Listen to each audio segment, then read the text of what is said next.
Hi, my name is Adrien Prouty and I am studying environmental studies. Today I'll be sitting down with astronaut Suni Williams. I was curious to know how seeing the Earth from space changed her perspective on the work that she did from space and the life that she lives now when she's back on the planet. Thank you for watching the premiere of Season 2 of Down to Earth. Follow along for more episodes.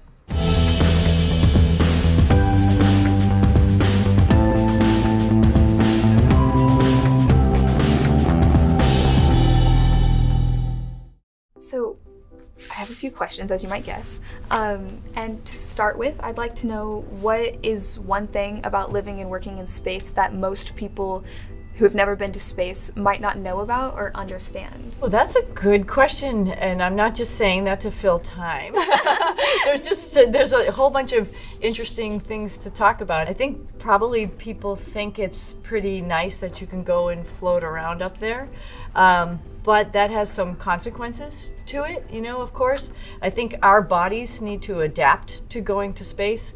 The initial getting to space, whoa, it's a big adaptation, but you feel like we're there. Okay, so now I can float around. Okay, maybe I'm a little clumsy.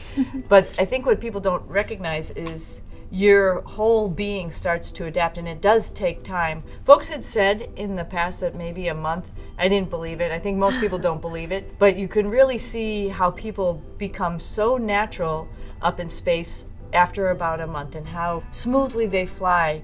And actually how that translated to me as a reality, it was like, I don't know what it would be like to walk. When I was up there was, through the center of the stack, there was a module that went down, and that was essentially our closet, but it was pretty deep. It was probably like 30 feet down, and I'd float right over it, and I was thinking to myself, I don't even think twice about this.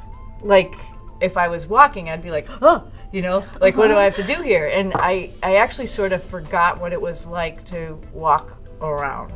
That your body, your brain, your body can all just sort of live or change to the environment that you're in. I thought that was pretty fascinating. That does, it reminds me of the videos that you can see of astronauts when they come back and they're holding something and let go, and then it just falls. Mm-hmm. Yep. That's always one time, and then you go, okay, I got it. Now gravity is back. Yes. It also reminds me of if you're ever on a boat for an extended period and you get back on land and then you have the sea legs. Yep, exactly.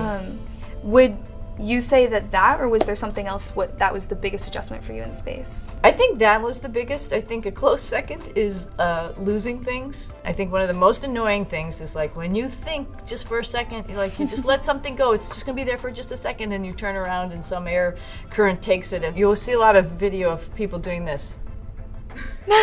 And that's because they're looking for something, and that's, I think, one of the most annoying things about being in space. And so good pants, a good flight suit like this with lots of pockets is really beneficial. What is it like being, once you're in orbit, seeing Earth from the first time from so far away? Ridiculous. It's awesome. I was actually on the middeck of the space shuttle Discovery that took me up there, and I was working in, we got to space, and things start floating, and that was fun, and I'm chuckling about that. And the commander and the pilot up in the front seats of the shuttle, the commander said, Sunny, come on up. And so I flew up there, and he gave me my little wings, and what was more impressive, I was like, oh, that's nice, but looking out the window, I was like, oh my God, there's Earth, and it's round.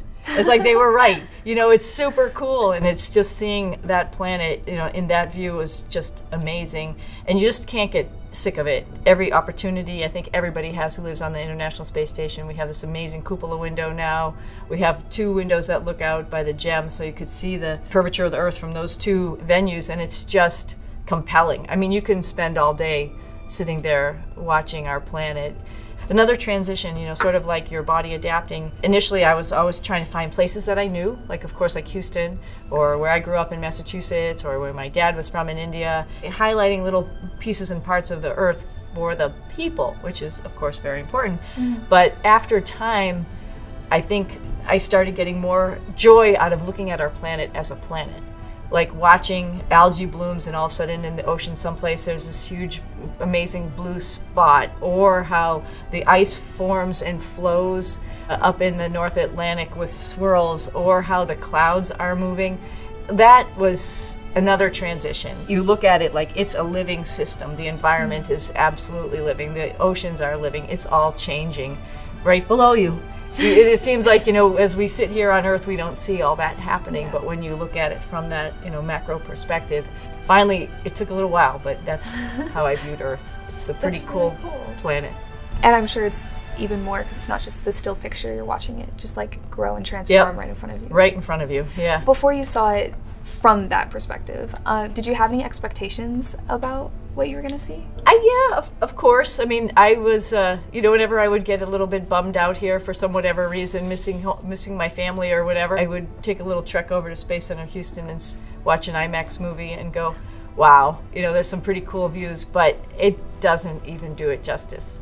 I mean, it gave you a foundation, a baseline of what you might see, but when you actually see it for your own two eyes, one of the reasons I feel like everybody on this planet needs to take a lap around our planet, go to space, take a lap, and just look out the window, come back, it'll change your view of things, your perspective.